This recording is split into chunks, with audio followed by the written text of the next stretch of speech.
Crafting is here, and I'm going to show you how to get into it without getting stressed out. Because it's not something the average player is supposed to get through in one game session, or start out trying to do, or even spend all your time pursuing. I'm going to show you how you can use crafting and the features that support it as an extra layer to your daily game sessions that make things a little more meaningful without adding too many extra steps. Let's jump in.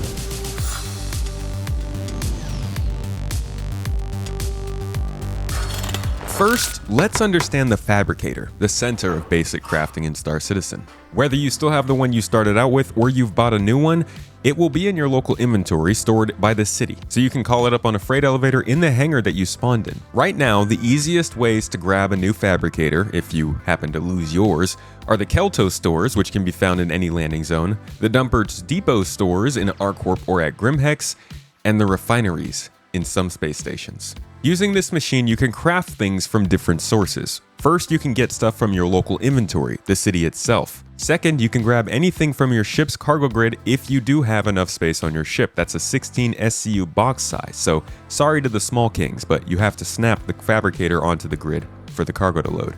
And then you can craft using any materials you've stored in the 2 SCU box size in the Fabricator itself. Moving beyond that, the UI isn't too crazy. When you open up the menu, don't let it intimidate you. It's pretty straightforward. First, you're going to have your main vertical tabs here on the left: Fabricate, Dismantle, and Queue. The Fabrication tab is going to let you turn stuff into things. Dismantle will let you turn other things back into stuff. And queuing lets you know when stuff will be things and things will be stuff. But let's look a little deeper into each section. First, with the Fabrication section, you have blueprints. This is your library. If it's not listed here, then you can't craft it yet.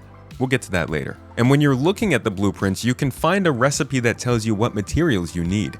Once you click the material indicator, it'll then show you which materials you have that fit that slot in all the various qualities. Simply click the highlighted points to load your materials. The Materials tab will show up when you select a blueprint, and it'll show you all of the materials that you have. This allows you to choose whatever qualities you want to go into that item, if you're crafting things for your friends or for yourself. Obviously, higher quality is better because crafting with good materials results in some serious improvements in your rounds per minute, your recoil, reload speed, damage mitigation, and more stats. They're not all there, but there's plenty right now. Crafted items in 4.7 are definitely better than the looted stuff or whatever you buy in the store. Then there's that second tab I talked about, the Dismantle tab. Any item in the game with a blueprint can be dismantled into its underlying materials at a neutral material quality of 500. This means no additional benefits or downsides will be added to the crafted item. Now, in order to dismantle items with the Fabricator, place whatever item in question you have on the Fabricator shelf. Open the UI, click on the second vertical tab for dismantling, and then select the items you want to dismantle. And of course, where you want the materials to go. Wow. Then there's the Queuing tab.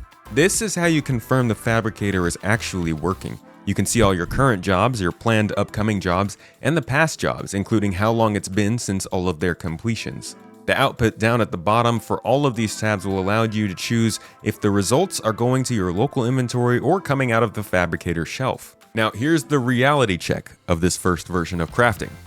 There's not actually that much to craft in the grand scheme of things yet. There are more than 700 blueprints, but they're all FPS, weapons, and armor. No ship weapons, no components, no ships themselves, no superpowered tractor beams, no sneaky mining gadgets.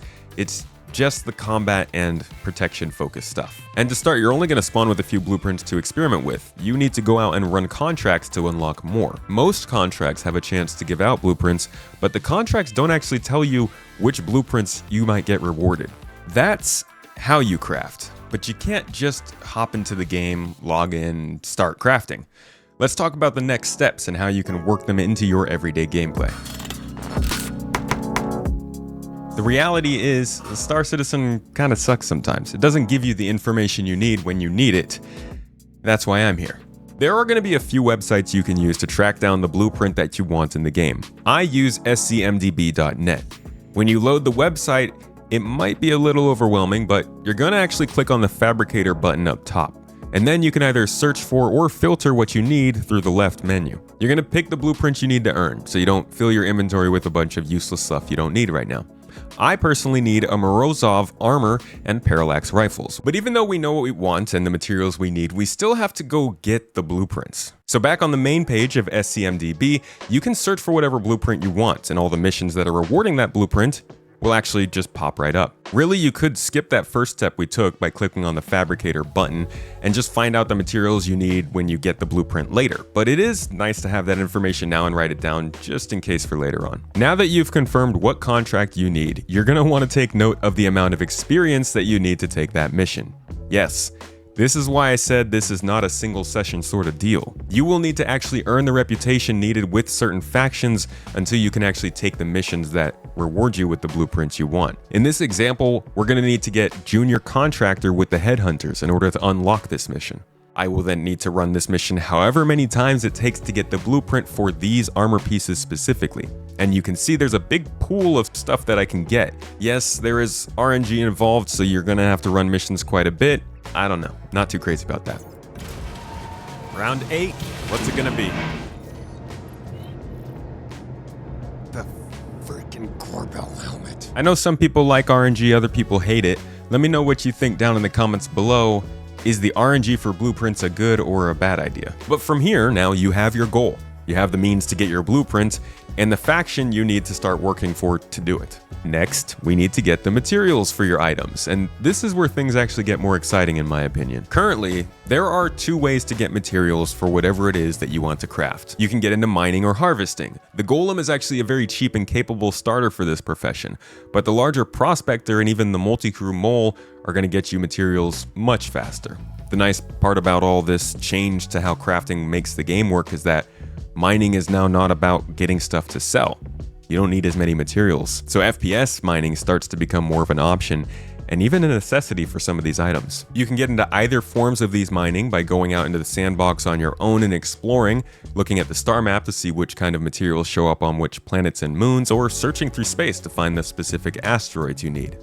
They're going to be bigger deposits in space, so I'd start out on planets. But if you don't want to do that and you would like to be told more what to do, you can also take contracts that will send you to specific areas that have known minerals. They're likely going to be lower quality, but easy to find. But then there's the other option, the way I do it, the right way.